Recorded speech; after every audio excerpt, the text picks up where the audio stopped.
तरह माया होती है जो ब्राह्मण सम्मेलन कर रही है, लेकिन ब्राह्मण सम्मेलन करने से भी उनको 10% से ऊपर ब्राह्मणों का वोट मिलेगा नहीं। ओबीसी जो बोल रहे हैं कि भाई ओबीसी लैला है और योगी जी मजनू है, लेकिन मुझे लगता है कि बात सही है कि ओबीसी यहाँ लैला का काम कर रहे हैं और आने वाले चुनाव में योगी जी है ये मजनू का काम करेगी।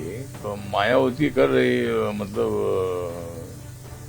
मायावती कर रही है ब्राह्मण सम्मेलन, मायावती कर रही है ब्राह्मण सम्मेलन, लेकिन ब्राह्मणों का बीजेपी की तरफ है ममन।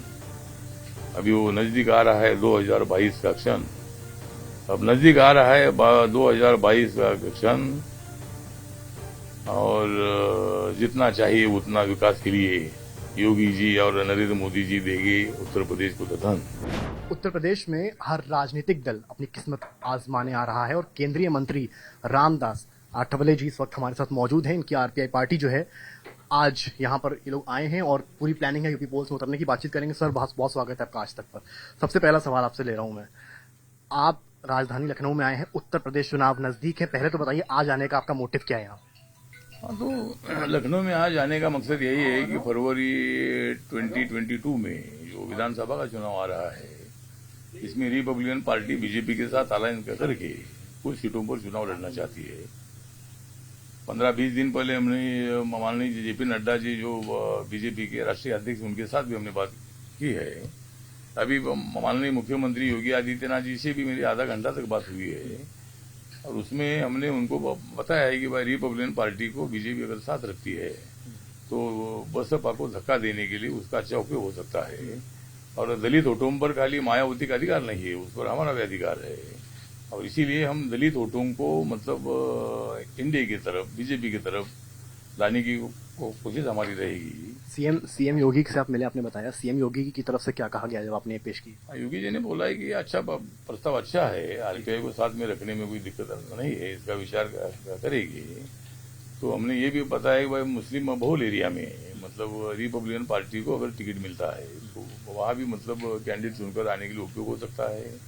दूसरा दलित जहाँ रिजर्व सीटें है वहाँ भी अगर कुछ सीटें हमको मिलती है और अगर बीजेपी के साथ आरपीआई का अलायंस हो रहा है, ये अगर न्यूज आ जाती है तो बहुत सारे बीएसपी के लोग बीएसपी छोड़कर आरपीआई में आ सकते हैं। तो ये भी हमने उनको बताया है और हमने ये बताया है कि भाई आपकी तरफ से केंद्र को, जेपी नड्डा जी को, माननीय नरेंद्र मोदी साहब को, अमित शाह जी को आप ही मतलब ये भूमिका उनके सामने रखो कि भाई आरपीआई को साथ में रखना चाहिए।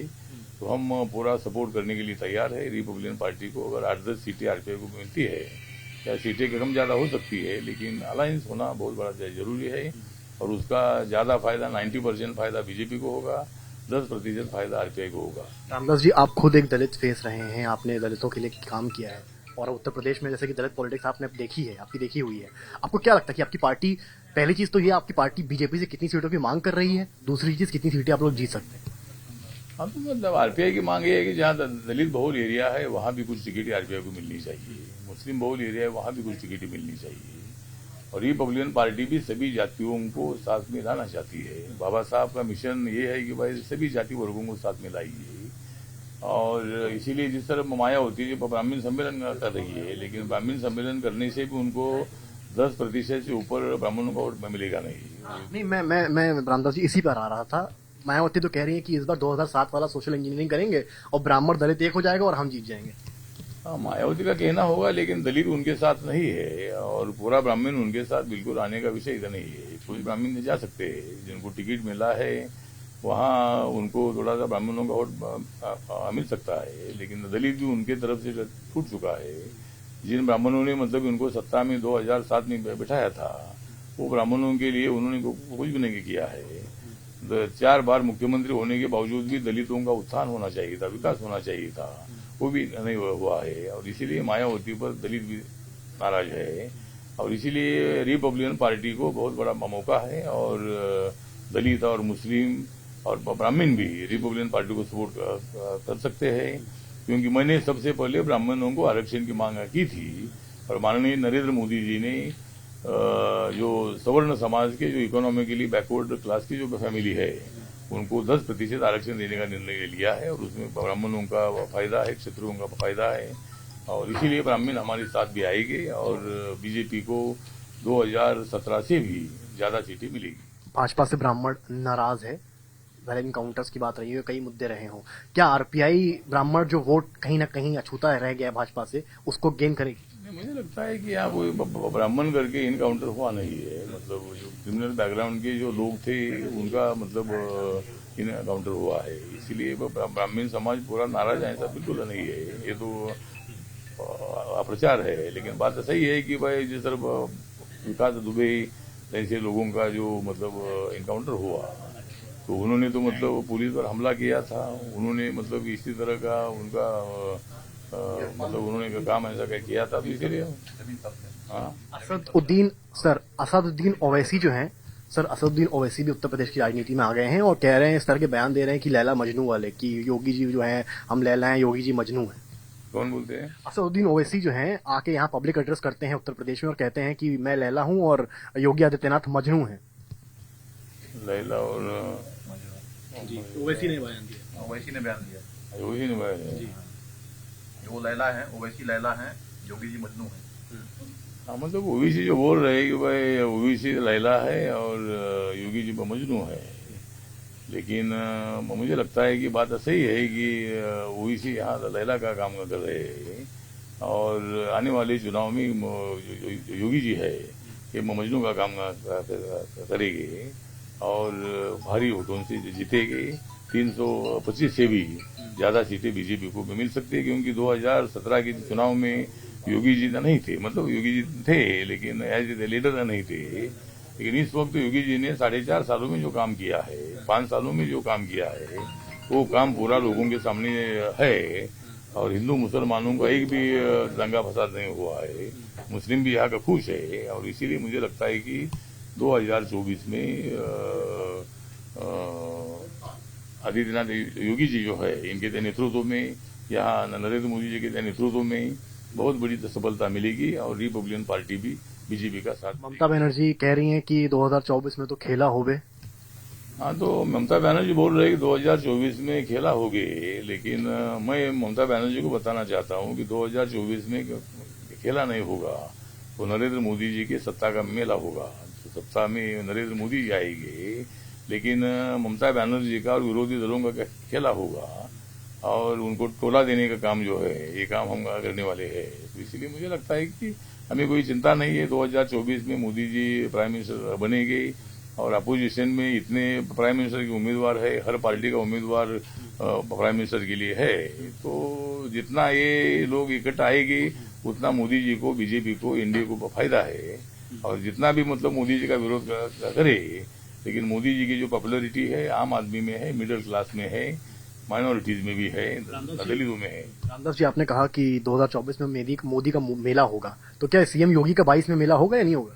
हाँ, सीएम योगी का भी मेला होगा 22 में या सिर्फ मोदी जी का? हाँ, तो मतलब नहीं, यहाँ तो मोदी जी का और योगी जी का में मेला होगा, मतलब यहाँ तो उत्तर प्रदेश में 2022 में जो 5 राज्य है, 5 राज्यों में तो मुझे लगता है कि जिस तरह मतलब उत्तराखंड में भी बीजेपी की सरकार आएगी, यूपी में बीजेपी की सरकार आएगी, गोवा में बीजेपी की सरकार आएगी, मणिपुर में बीजेपी की सरकार आएगी, खाली पंजाब में हम नहीं बोल सकते, लेकिन हमारी कोशिश है कि भाई पंजाब में भी मतलब ये अकाली दल पर भी लोग नाराज है, कांग्रेस पर भी लोग नाराज है, कांग्रेस का आपस का झगड़ा आपने देखा है, तो इसीलिए वहां भी पंजाब में भी बीजेपी को मौका मिल सकता है और इसीलिए 5 राज्यों में बीजेपी सत्ता में आने की संभावना है। रामदास जी, आप अपने व्यंग्यात्मक अंदाज के लिए भी जाने जाते हैं, आपका सेंस ऑफ ह्यूमर बहुत पॉपुलर है। बसपा जिस तरह से ब्राह्मण सम्मेलन कर रही है आजकल, प्रबुद्ध सम्मेलन कर रही है और उत्तर प्रदेश चुनाव नजदीक है, कुछ अगर पंक्तियां आप बोलें तो लेकर। नहीं, मायावती कर रही, मतलब मायावती कर रही है ब्राह्मण सम्मेलन, मायावती कर रही है ब्राह्मण सम्मेलन, लेकिन ब्राह्मणों का बीजेपी की तरफ है ममन। अभी वो नजदीक आ रहा है 2022 का क्षण, अब नजदीक आ रहा है 2022 का क्षण और जितना चाहिए उतना विकास के लिए योगी जी और नरेंद्र मोदी जी देंगे उत्तर प्रदेश को धन। इसी तरह मतलब हम चुनाव जीतेंगे। और यहाँ सपा बसपा का जमाना तो नहीं है, ये जमाना बीजेपी का है, नरेंद्र मोदी जी का जमाना है, योगी आदित्यनाथ जी का जमाना है। और इसीलिए मुझे लगता है कि हमें कोई चिंता नहीं है। अखिलेश यादव जी बहुत कॉन्फिडेंट हैं। अखिलेश कह रहे हैं कि हम ही सीएम बनेंगे अब की बार। हाँ, अखिलेश यादव बहुत कॉन्फिडेंट है, कह रहे हैं हम ही सरकार बना रहे हैं अब की। ठीक है, तुम बनाओ, अगर तुमको मेजोरिटी मिलती है तो आप बनाओ, हम आपको बधाई देंगे। लेकिन सरकार बनना बहुत बड़ा मुश्किल है। अखिलेश यादव जी की समाजवादी पार्टी अभी चकनाचूर हो गई है, इतना उनकी ताकत नहीं रही है। मुलायम सिंह यादव जी बीमार चल रहे हैं और बीच में मुलायम सिंह यादव और अखिलेश यादव में जो संघर्ष हुआ उसका बहुत बड़ा नुकसान मतलब समाजवादी पार्टी को हुआ है।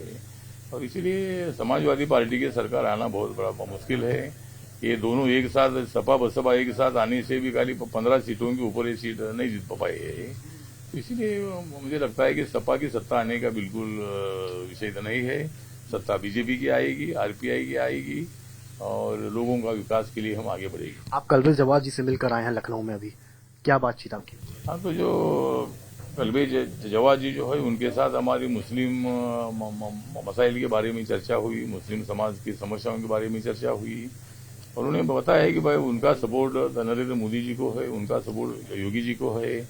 लेकिन उन्होंने मतलब मैंने भी उनको बताया है कि भाई मुस्लिम समाज के संबंध में नरेंद्र मोदी जी बहुत ही पॉजिटिव है। सबका साथ, सबका विकास, सबका विश्वास की भूमिका उनकी है। और रिपब्लिकन पार्टी हमेशा मुसलमानों की बाजू लेती रही है। जब अयोध्या का मसला था, राम मंदिर का मसला था, बाबरी मस्जिद का मसला था, ये मसला बहुत अच्छी तरह सुलझा चुका है। तो इसलिए मुझे लगता है कि मुस्लिम जो है, मुस्लिमों ने बीजेपी का साथ देना चाहिए, आरपीआई का साथ देना चाहिए, ऐसा उन्होंने बताया है। और हमने भी उनके जो कुछ सवाल है, जिस तरह उन्होंने बोला है कि सुन्नी समाज के लिए बोर्ड बना है तो जो सिया कम्युनिटी के लिए भी एक बोर्ड बनना चाहिए। ये बात मैंने माननीय मुख्यमंत्री जी के सामने आज मैंने रखी है। सिया कम्युनिटी के लिए भी मतलब एक आधा बोर्ड बनना चाहिए। उसके साथ साथ एक शेड्यूल कास्ट के लिए भी एक आधी यूनिवर्सिटी अगर हो सकती है तो एक यूनिवर्सिटी बनाने के बारे में भी कोई विचार किया जा सकता है क्या? ये भी प्रस्ताव मैंने माननीय योगी आदित्यनाथ जी के सामने रखा है। पॉपुलेशन कंट्रोल बिल, आखिरी 2 सवाल आपसे ले रहा हूँ। पॉपुलेशन कंट्रोल बिल के बारे में सुना होगा आपने। एक तबका ऐसा है सर, एक तबका ऐसा है जो पॉपुलेशन कंट्रोल बिल के विरोध में है। आप पॉपुलेशन कंट्रोल बिल को कैसे देखते हैं? नहीं, पॉपुलेशन कंट्रोल तो होना ही चाहिए। देश का विकास करना है, फैमिली का विकास करना है, बच्चों की पढ़ाई करना है, मकान अच्छा लेना है, या मतलब अपनी इकोनॉमिकली डेवलपमेंट अगर करना है तो बच्चे कम होना चाहिए।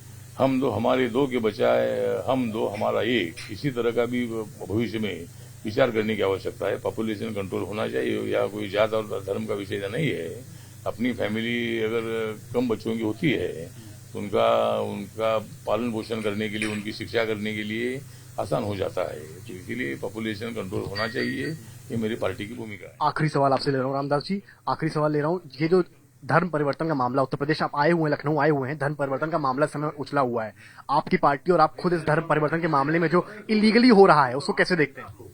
नहीं, धर्म परिवर्तन के बारे में अगर कोई फोर्सफुली या कोई मतलब आमिष देकर अगर कोई धर्म परिवर्तन करते हैं तो कानूनी उसका विरोध है। लेकिन अगर मन से कोई धर्म परिवर्तन करना चाहता है तो उसके लिए कोई कानूनी विरोध नहीं है। लेकिन इसी तरह के माध्यम से ही अगर कोई धर्म परिवर्तन करता है तो उसका विरोध होना चाहिए। कुल सीट सर कितनी मांगी आपने लास्ट? चलो ठीक है। तो ये थे हमारे साथ रामदास आठवले जी। इनका कहना है कि उत्तर प्रदेश की राजनीति में उतरने के लिए पूरी तरीके से तैयार है और आज सीएम योगी से मिलकर इनकी पार्टी ने और इन्होंने शंखनाद कर दिया। कैमरामैन संजय के साथ समर्थ श्रीवास्तव।